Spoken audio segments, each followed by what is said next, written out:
Assalamu alaikum, dear students. Today we will be discussing Unit 3 Class 10th English.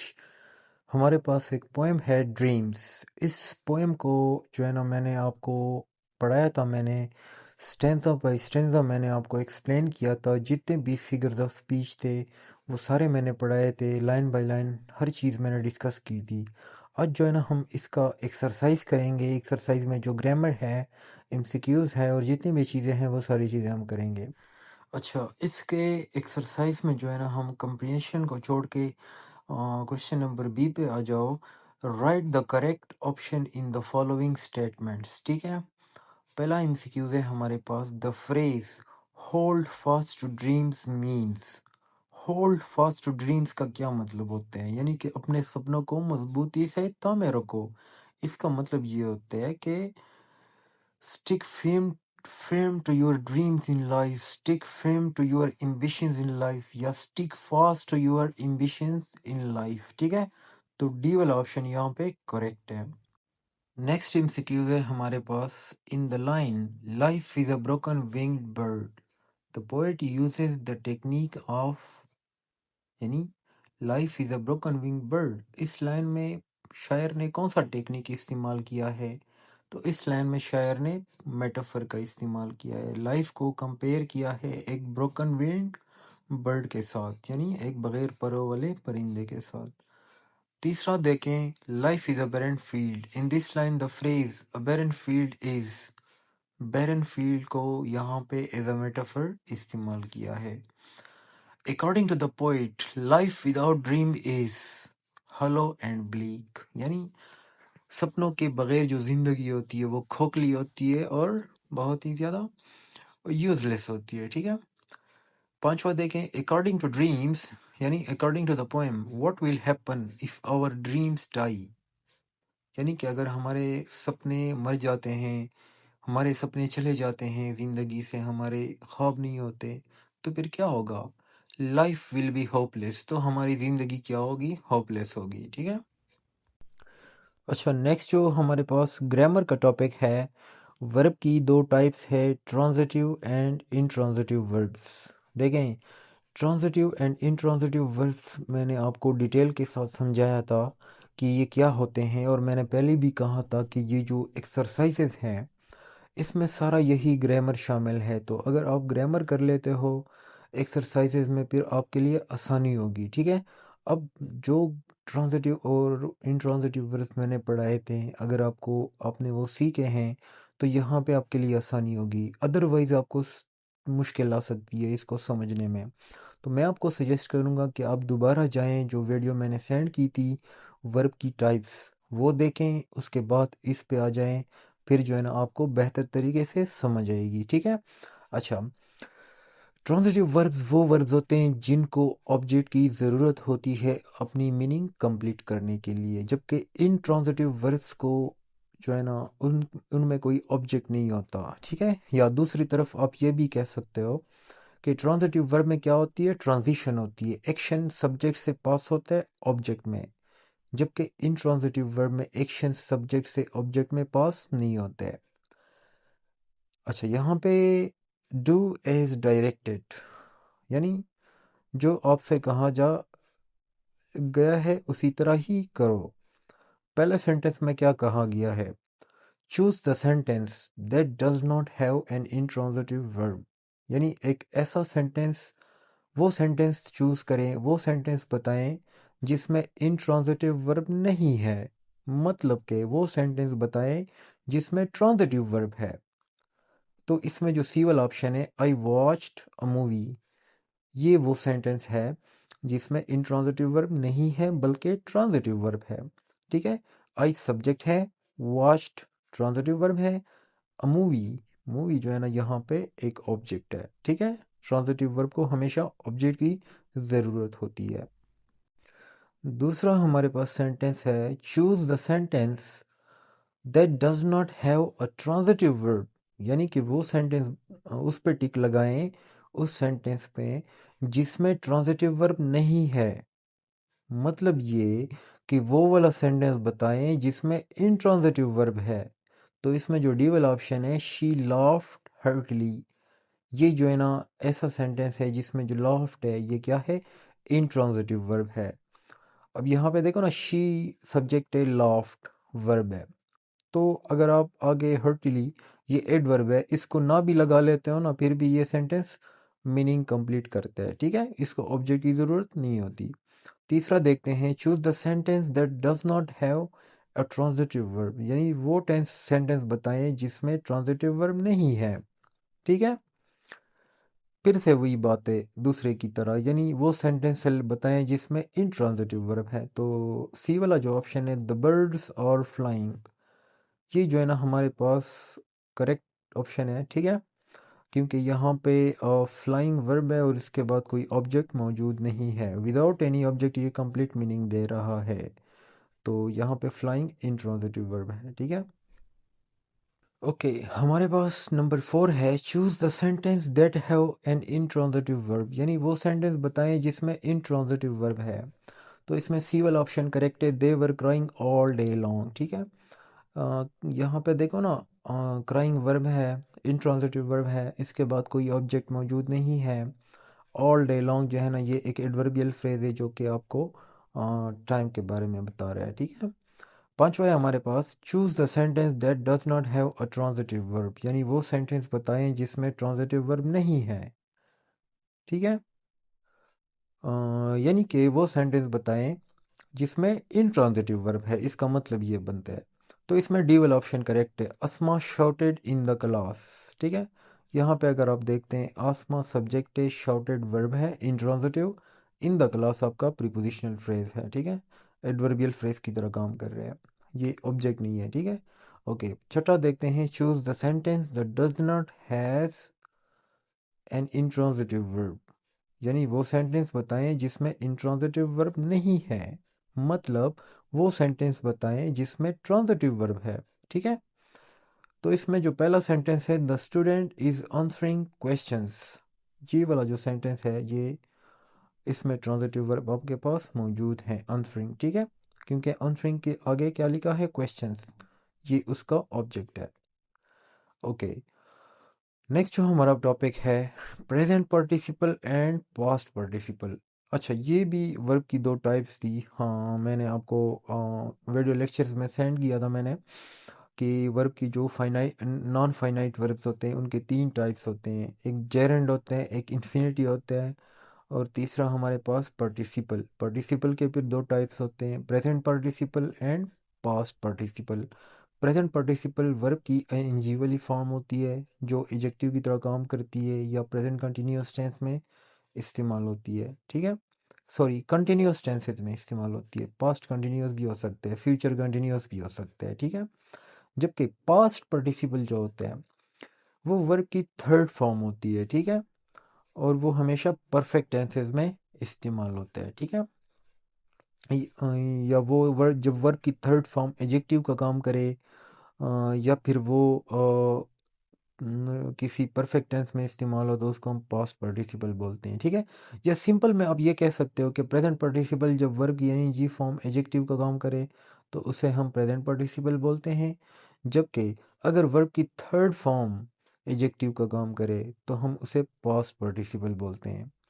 अब यहाँ पे पूछा गया है, कुछ एमसीक्यूज दिए हैं, इनमें आपने क्या करना है, ब्रैकेट में आपको वर्ब्स दिए हैं, आपने क्या करना है, इनसे या प्रेजेंट पार्टिसिपल बनाना है या पास्ट पार्टिसिपल बनाना है, जो सूटेबल है उसके मुताबिक आपने बनाना है। पहला हमारे पास सेंटेंस है, डैश प्रिपेयर लिखा है, ठीक है, prepare by the best cook in town, the meal was sheer poetry. तो यहाँ पे क्या लगेगा, past participle, prepared by the best cook in the town, ठीक है। दूसरा है, after dash all day, after studying all day her head was aching in the evening, ठीक है, यहाँ पे प्रेजेंट पार्टिसिपल लगेगा, स्टडिंग। तीसरा है हमारे पास, laying on the sofa they were watching TV, तो यहाँ पे आई आई के बाद आप आई ई को हटा के वाई लगा दो, उसके बाद आई एन जी लगा दो, L Y I N G, lying on the sofa they were watching TV, ठीक है, ये प्रेजेंट पार्टिसिपल लगेगा। चौथे में है हमारे पास, everybody was dash to hear the news, everybody was shocked to hear the news, past participle लगेगा। Before living the house I always check if all lights are turned off. तो यहाँ पे भी प्रेजेंट पार्टिसिपल लगेगा before living. अच्छा, next जो हमारे पास बी नंबर जो हमारे पास क्वेश्चन है, combine the following pairs of sentences by using a participle, present participle और past participle. The first one has been done. ठीक है, ये आपसे पूछा जा रहा है कि दो सेंटेंसेस आपको दिए हैं, इन सेंटेंसेस को आपने क्या करना है, एक सेंटेंस बनाना है और प्रेजेंट पार्टिसिपल या पास्ट पार्टिसिपल के ज़रिए से, यानी जो प्रेजेंट पार्टिसिपल होते हैं या पास्ट पार्टिसिपल होते हैं उसको हम सेंटेंसेस को शॉर्ट करने के लिए भी इस्तेमाल करते हैं। यहाँ पे आपको एग्जाम्पल के ज़रिए से समझाया गया है। पहला हमारे पास है वी मेट अ बॉय, ये एक सेंटेंस है। He was carrying a heavy bag, ये दूसरा सेंटेंस है। अब इसको हमने कंबाइन करने हैं थ्रू प्रेजेंट और पास्ट पार्टिसिपल। ठीक है, अच्छा किस तरह किया है, ये बुक वालों ने सॉल्व किया है। We met a boy carrying a heavy bag, present participle carrying के जरिए से इसको क्या किया है, शॉर्ट किया है। ठीक है, वर्ड्स को ओमिट किया है। दूसरा है हमारे पास the house was decorated with lights. अच्छा, इसके बाद है इल इट लुक्ड ब्यूटीफुल। अब इसको हमने कंबाइन करना है। ठीक है, इसको जब आप कंबाइन करेंगे तो अब आपने क्या करना है, पहले तो वास को बिल्कुल हटा दें, डेकोरेटेड को आप सेंटेंस में पहले लगा दें, डेकोरेटेड विद लाइट्स। ठीक है, आप इस तरह लिखें, डेकोरेटेड विद लाइट्स, फिर कॉमा लगाएं, द हाउस लुक्ड ब्यूटीफुल। ठीक है, ये आपका सही सेंटेंस बन जाएगा। फिर decorated with lights, the house looked beautiful. तीसरा है हमारे पास the robbers saw the policeman, they ran away. इन दोनों को हमने मिलाना है, प्रेजेंट पार्टिसिपल से मिलाओ। Seeing the policeman the robbers ran away. ठीक है, अच्छा चौथा है हमारे पास I found the door open, I went inside. अच्छा, finding the door open I went inside, इसको आपने प्रेजेंट पार्टिसिपल से कंबाइन करने हैं। Finding the door open I went inside. ठीक है, एक सेंटेंस बन जाएगा। ठीक है, पांचवा है हमारे पास the police saw the body it was floating down the river. इसमें आप इट वॉज को हटा दें तो आपका क्या बन जाएगा, करेक्ट सेंटेंस बन जाएगा। ठीक है, प्रेजेंट पार्टिसिपल ऑलरेडी फ्लोटिंग लगा हुआ है, the police saw the body floating down the river. ठीक है, ये आपका करेक्ट सेंटेंस बनेगा बाय यूजिंग प्रेजेंट पार्टिसिपल। ठीक है, ओके, नेक्स्ट जो हमारे पास टॉपिक है द क्लॉज। अच्छा, ये जो टॉपिक है इसमें जो आप अगर बुक को देखते हैं तो बुक में जो है ना बहुत ज़्यादा इधर उधर की चीज़ें मिक्स की हुई हैं जो आपको मुश्किल लग सकती है। तो सबसे पहले आपने घबराना नहीं है। ठीक है, मैंने आपको लेक्चर सेंड किए थे, उन्हीं लेक्चर्स को आप देख लें, सारा कुछ मैंने कवर किया है, क्लॉज एंड इट्स टाइप्स। ठीक है, इस यूनिट में आपके जो है ना बहुत सारे टॉपिक्स आ रहे हैं। ठीक है, transitive, intransitive verb, present, past participle, clauses, dependent, independent clauses, relative clauses या जिसको हम एडजेक्टिव क्लॉजेस भी बोलते हैं। ठीक है, तो ये सारी चीज़ें मैंने आपको कवर कराई थी। ठीक है, तो दोबारा हम इसको उतनी डिटेल के साथ नहीं पढ़ेंगे, मैं आपको सिंपली ट्रिक बताता हूँ कि आपने इसमें क्या करना है।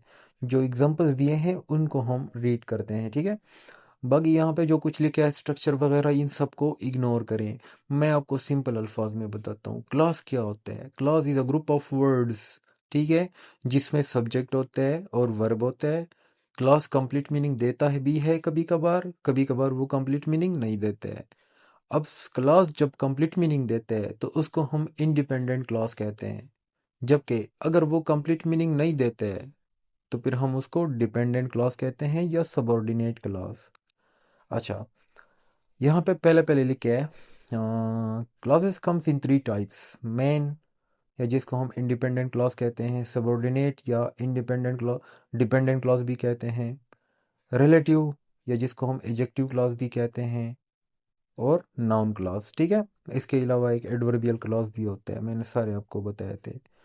Every clause has at least a subject and a verb, यानी हर एक क्लॉज में एक सब्जेक्ट होगा और एक वर्ब होगा।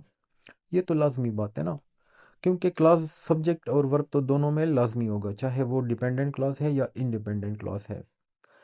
अच्छा, इंडिपेंडेंट क्लॉज को देखते हैं ज़रा, जिसको हम मेन क्लॉज भी बोलते हैं।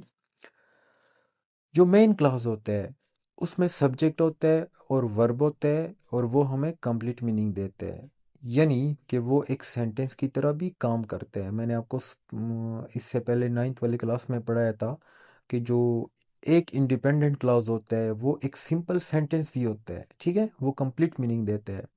एग्जाम्पल को ज़रा देखते हैं, बाकी सब कुछ चीज़ें छोड़ो, नीचे एग्जाम्पल्स पे आ जाओ। पहला पहला हमारे पास एग्जाम्पल है, लेजी स्टूडेंट्स ऑलवेज कंप्लेन। अब यहाँ पे देखें ना, लेजी स्टूडेंट्स ऑलवेज कंप्लेन, ये एक मुकम्मल इंडिपेंडेंट क्लॉज है, मेन क्लॉज है, ये हमें कंप्लीट मीनिंग दे रहा है, ठीक है। दूसरा देखें, water spilled over the glass and splashed on to the counter, ठीक है, तो ये जो है ना, ये भी एक इंडिपेंडेंट क्लॉज है, हमें कंप्लीट मीनिंग दे रहा है। तीसरा देखें, माई केट लव्स मिल्क, ये भी एक इंडिपेंडेंट क्लॉज है, कंप्लीट मीनिंग दे रहा है। The important point to remember is that every sentence must have at least one main clause, ठीक है, ये चीज़ आपने याद रखनी है कि हर एक सेंटेंस जो होता है ना, उसमें कम से कम एक इंडिपेंडेंट क्लॉज का होना लाजमी है, क्योंकि एक इंडिपेंडेंट क्लॉज के बगैर तो सेंटेंस मुकम्मल ही नहीं होता है, ठीक है। अच्छा, ये हो गया इंडिपेंडेंट क्लॉज या मेन क्लॉज। सबॉर्डिनेट क्लॉज क्या होता है? सबॉर्डिनेट क्लॉज वो क्लॉज होता है जो हमें कंप्लीट मीनिंग नहीं देता है, और सबॉर्डिनेट क्लॉज जो है ना, हमेशा शुरू होता है सबॉर्डिनेट कंजंक्शन से मोस्ट ऑफ द टाइम, या फिर रिलेटिव प्रोनाउन से शुरू होता है, या फिर सबॉर्डिनेट कंजंक्शन से शुरू होता है, और वो हमें कंप्लीट मीनिंग नहीं देते हैं। एग्जांपल्स पे आ जाएं directly. When ever lazy students complain, अब ये अगर आप देख लेना, when ever lazy students complain, जब कभी, जब भी जो स्टूडेंट्स हैं वो कंप्लेन करते हैं, अब आगे कुछ भी आपको नहीं पता, ठीक है, ये आपको इनकम्प्लीट थॉट दे रहे हैं, मीनिंग दे रहे हैं, इसलिए ये क्या है, सबॉर्डिनेट क्लॉज है या डिपेंडेंट क्लॉज है। इसको ज़रूरत होती है मेन क्लॉज की अपना मीनिंग कंप्लीट करने के लिए। दूसरा देखें, as water spilled over the glass and splashed on to the counter. अब यहाँ पे आप देखें ना, इसमें अगर आपने सिर्फ एस को हटा दिया ना, तो फिर ये आपका जो है ना इंडिपेंडेंट बन जाएगा, ठीक है, क्योंकि ऊपर आप देखें ना वाटर स्प्लैश्ड, तो एज जो है ना, यहाँ पे एक सबॉर्डिनेट कंजंक्शन है जो कि इस पूरे क्लॉज को क्या बना रहा है, सबॉर्डिनेट या डिपेंडेंट क्लॉज बना रहा है, ठीक है। ये अब ये बात अपनी याद रखनी है कि जो डिपेंडेंट क्लॉज होते हैं ना, उसके शुरू में हमारे पास सबॉर्डिनेट कंजंक्शन होते हैं या फिर रिलेटिव प्रोनाउन होते हैं। अच्छा, इसको मज़ीद अगर हम इसके एग्जांपल देखते हैं, as water spilled over the glass and splashed on to the counter. अब यहाँ पे देखें ना, वाटर से पहले क्या लगा है, एज लगा है, जबकि पहले सेंटेंस में आप देखें इंडिपेंडेंट क्लॉजेस के मेन क्लॉजेस के जो एग्जांपल थे, उसमें दूसरा एग्जांपल देखें, water spilled over the glass, आगे पूरा का पूरा सेंटेंस वो है, ठीक है। तो यहाँ पे सिर्फ आपने क्या किया है, एक सबॉर्डिनेट कंजंक्शन एज लगा दिया है, जिसकी वजह से ये क्लॉज क्या बन गया है, डिपेंडेंट बन गया है, ठीक है। अच्छा, तीसरा देखते हैं, because my cat loves milk. अब ये जो क्लॉज है, ये भी आपको कंप्लीट मीनिंग नहीं दे रहा, इसलिए ये भी सबॉर्डिनेट क्लॉज है। अच्छा, ये जो पॉइंट है, the important point to remember about a subordinate clause is that they can never stand alone as a complete sentence, ठीक है, यानी सबॉर्डिनेट क्लॉजेस जो होते हैं वो कभी भी कंप्लीट सेंटेंसेस नहीं होते। To complete the thought you must attach each subordinate clause to a main clause, यानी सबॉर्डिनेट क्लॉज को अपना मीनिंग कंप्लीट करने के लिए मेन क्लास की ज़रूरत होती है। आपने सबॉर्डिनेट क्लास को अटैच करना होगा, कंबाइन करना होगा, जोड़ना होगा मेन क्लास से, तो फिर वो जाके अपना मीनिंग कंप्लीट करेगा, ठीक है। ओके, हाँ, मज़ीद इसको छोड़ दें, ठीक है। नीचे लिखा है रिलेटिव क्लासेस। अब ये जो रिलेटिव क्लासेस है, मैंने आपको बताया था कि सबॉर्डिनेट क्लास के फिर मज़ीद 3 टाइप्स होते हैं, नाउन क्लास, एडजेक्टिव क्लॉज या एडजेक्टिव क्लॉज को हम रिलेटिव क्लॉज भी कहते हैं, और एडवर्बियल क्लॉज, ये सारे मैंने आपको पढ़ाई थी, ठीक है। तो इस पे दोबारा हम टाइम वेस्ट नहीं करते, ठीक है। मैं थोड़ा सा जल्दी से बता देता हूँ। ये जो रिलेटिव क्लॉज होता है इसको हम एडजेक्टिव क्लॉज भी बोलते हैं, ये सबॉर्डिनेट क्लॉज की एक टाइप है। और रिलेटिव इसलिए बोलते हैं क्योंकि ज़्यादातर टाइम इसके शुरू में रिलेटिव प्रोनाउन आता है, ठीक है, जिसकी वजह से हम इसको रिलेटिव क्लॉज भी बोलते हैं। और इसका फंक्शन क्या होता है रिलेटिव क्लॉज का या एडजेक्टिव क्लॉज का? ये क्या करता है, नाउन या प्रोनाउन को मॉडिफाई करता है सेंटेंस में, यानी नाउन या प्रोनाउन के बारे में हमें एक्स्ट्रा इंफॉर्मेशन देता है, ठीक है। ये बिल्कुल एडजेक्टिव की तरह काम करते हैं। अच्छा, ये जो आखिरी जो है ना कुछ प्रैक्टिस के लिए सेंटेंसेस दिए हैं, और आपने बताना है read the sentences and decide if the bold words form a dependent, independent और रिलेटिव क्लॉज, ठीक है। आपने बताना है कि कौन सा डिपेंडेंट है, कौन सा इंडिपेंडेंट है, और कौन सा रिलेटिव क्लॉज है, या जिसको हम एडजेक्टिव क्लॉज भी बोलते हैं, ठीक है। ये इम्पोर्टेंट है, इसमें से आप ज़रूर गो थ्रू करें। पहला जो हमारे पास सेंटेंस है, Tahir did his homework before he went to bed.